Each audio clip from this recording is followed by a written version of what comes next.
So here we see another type of or version of an accelerometer. It's a digital accelerometer. It is opposed to the previous accelerometer shown to you, that was an analog accelerometer.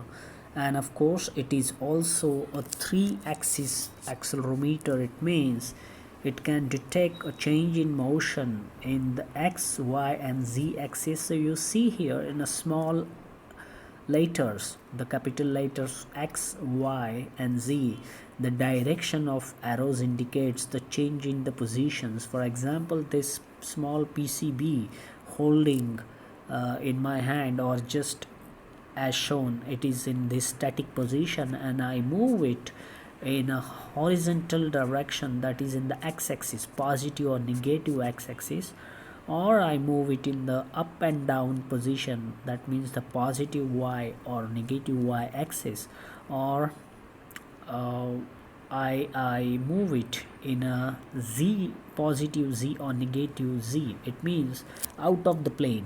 It means while you are watching this video, this PCB module is coming out of the video and going inside the video again.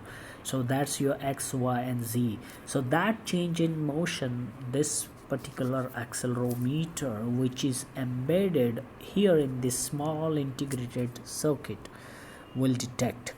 And it will basically, when we say it detects a change in motion, which is an acceleration, it means we see that it works on the principle of a Newton's law, which states the force applied is equal to the mass times acceleration, where F is the force, m is the mass of an object, and a is an acceleration.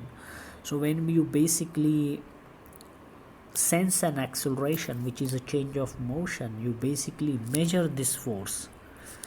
Due to the change in motion, the mass of an object experiences a force upon it, and that mass is inside this small piece of integrated circuit. So there are semiconductor technologies such as silicon and germanium, all these kind of semiconductors are there, especially the silicon, single crystal silicon, that is used to design and develop and manufacture the accelerometer sensors. Another type of technology is the piezoelectric technology, that is also used inside this IC to detect to design and develop and manufacture the sensors and accelerometer. So what it works and how it works, we'll see now.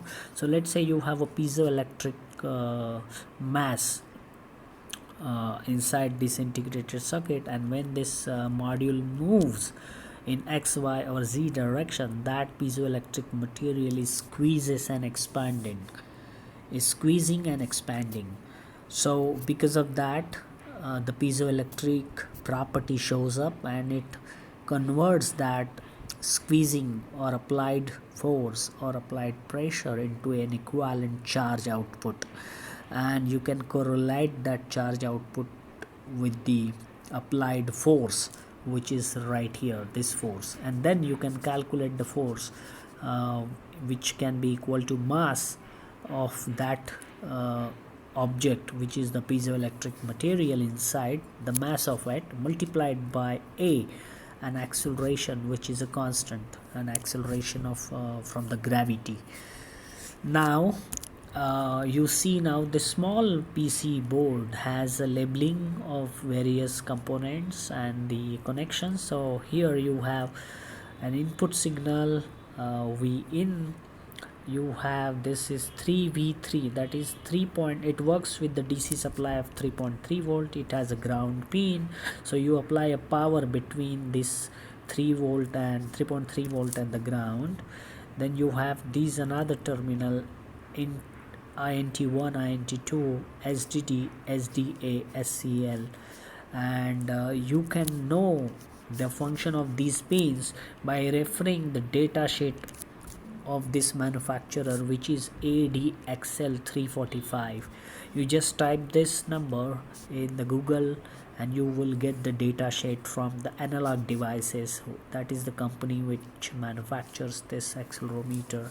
Other components that you see on the board are the resistor right here. That's your resistor again. That's your resistor. All these are the resistors. This is also resistor. Now this is your voltage regulator IC. That is your 3.3 volt IC. This is a capacitor right here,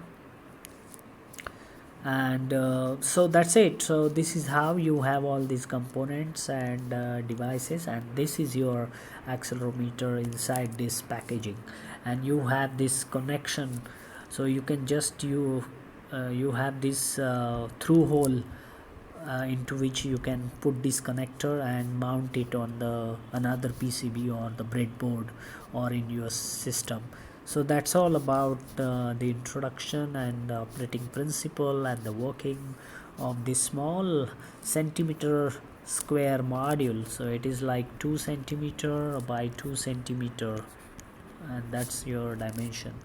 So hope you like this video and found it useful. If you did so, share with others, and like and subscribe to the channel, and wish you happy learning.